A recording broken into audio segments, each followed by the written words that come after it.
क्या ज्ञानेश कुमार वोट चोरी से ऊब चुके हैं, बोर हो चुके हैं, या फिर कि वोट चोरी राजीव कुमार के जमाने में हुआ करती थी, ज्ञानेश कुमार के दौर में तो वोटों की डकैती हुआ करेगी?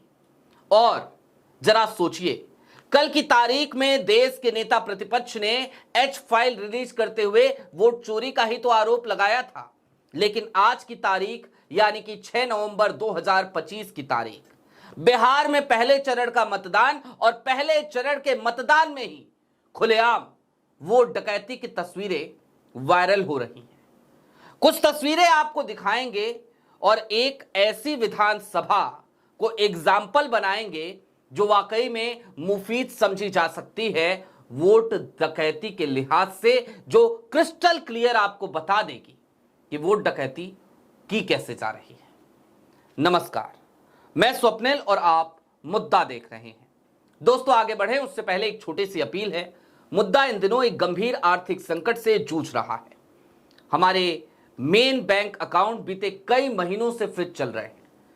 दूसरी तरफ हमारे 2.5 साल पुराने चैनल को हमसे लंबे समय तक छीन के रखा गया था, जिसकी वजह से डे टू डे ऑपरेशंस में मुद्दा को काफी दिक्कतों का सामना करना पड़ता है। ऐसे में आपसे गुजारिश है, यदि आप चाहें, यदि आप सक्षम हो तो छोटी छोटी मदद मुद्दा की जरूर कीजिएगा। इसके लिए आप स्क्रीन पर दिख रहे क्यूआर कोड या फिर के नीचे दिख रहे यूपीआई नंबर का इस्तेमाल कर सकते हैं। अब आगे बढ़ते हैं और मैं आपको एक एग्जाम्पल दिखाना चाहता हूं वोट डकैती का नायाब नमूना। आपके स्क्रीन पर एक पर्ची है।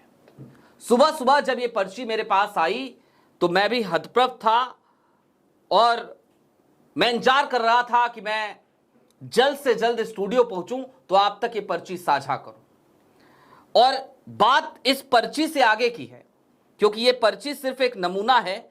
इस पर्ची के बाद तो कहानी असली शुरू होती है। आपके स्क्रीन पर अब जो पर्ची आई है आप देख सकते हैं।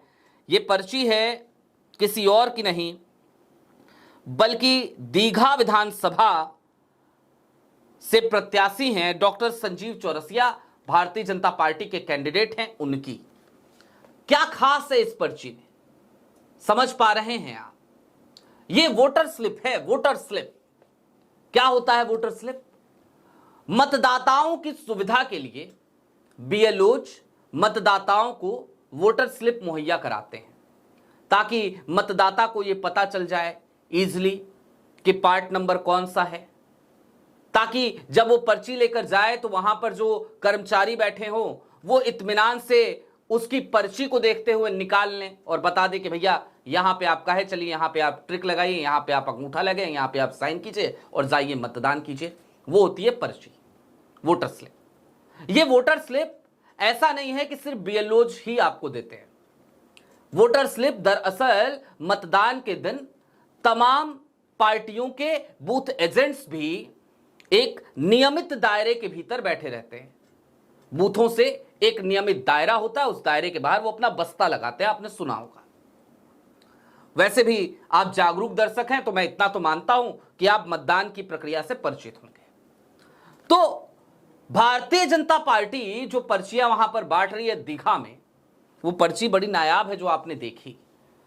इस पर्ची में ऊपर दीघा निर्वाचन क्षेत्र लिखा है, बकायदा डॉक्टर संजीव चौरसिया जी की तस्वीर लगी है।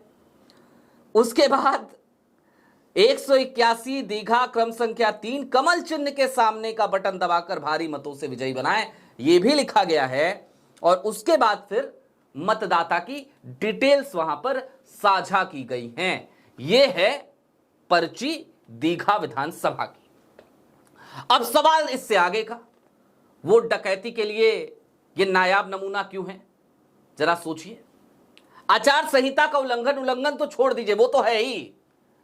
आचार संहिता का उल्लंघन तो इस तरीके की वोटर स्लिप बांटना है ही।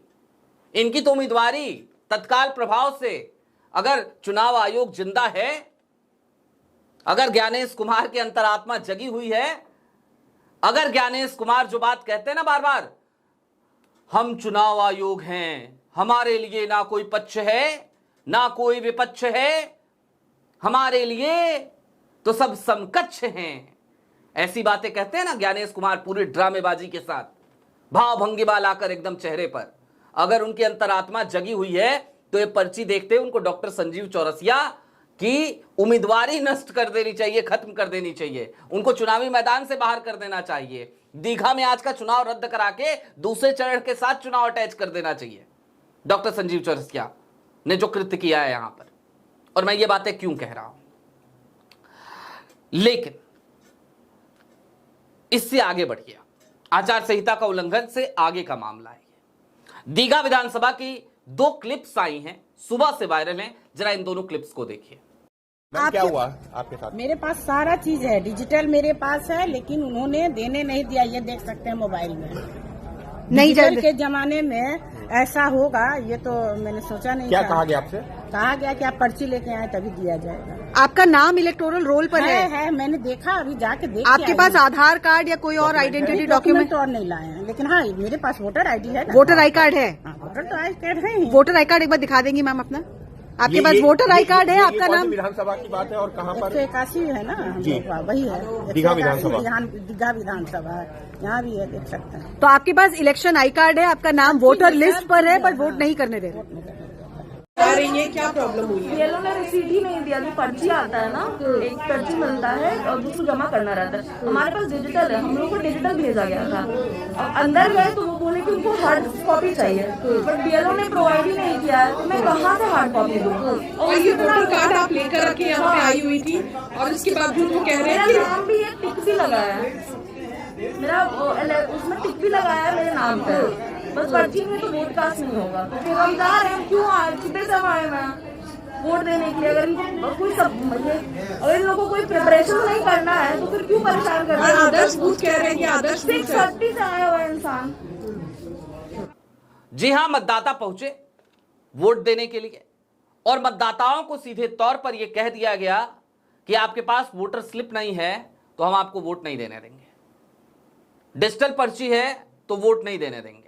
मैं आज एक सवाल ज्ञानेश कुमार के उन अधिकारियों से पूछना चाहता हूं, क्या यह मैसेज है आपको कि आपके हाथ में डॉक्टर संजीव चौरसिया वाली पर्ची आए तभी मतदाताओं को वोट डालने दो? डिजिटल पर्ची अगर है या फिर पर्ची नहीं भी है और किसी व्यक्ति को पता है उसका पार्ट नंबर क्या है और नहीं भी पता है तो क्या हुआ?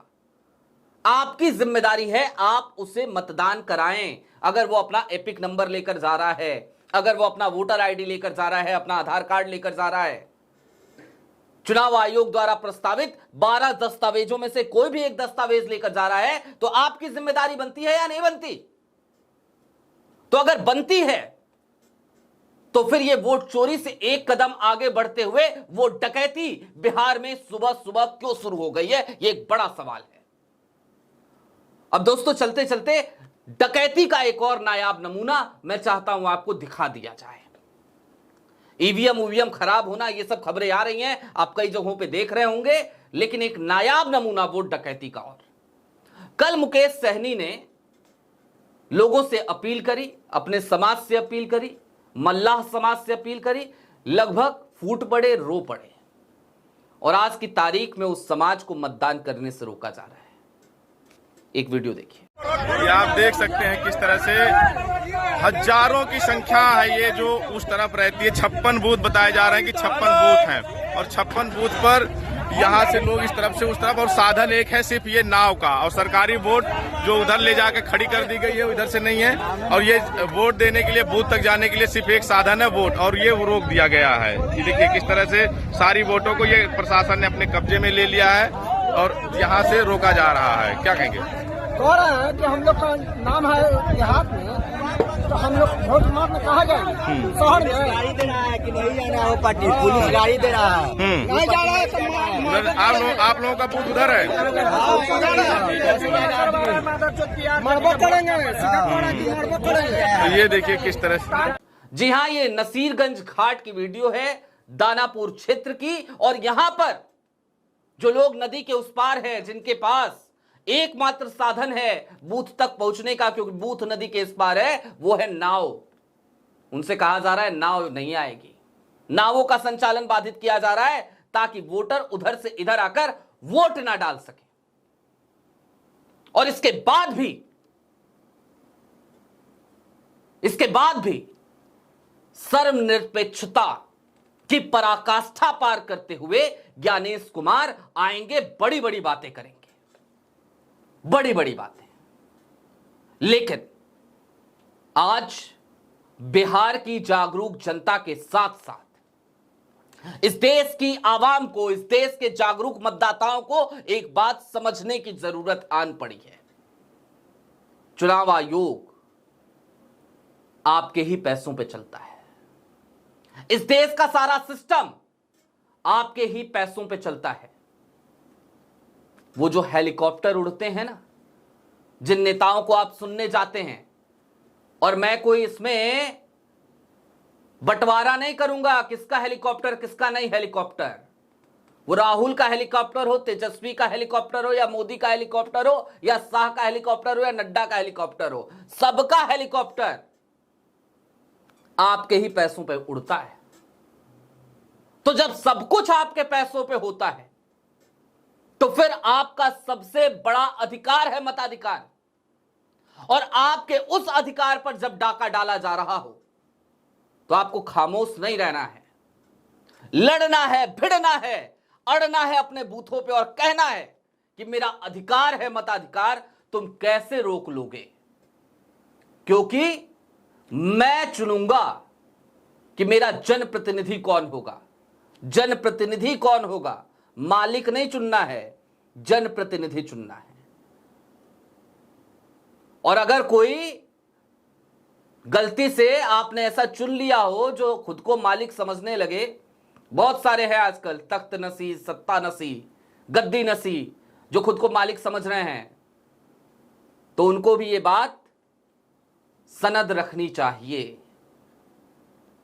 कि तुम्हारी कुर्सी इस एक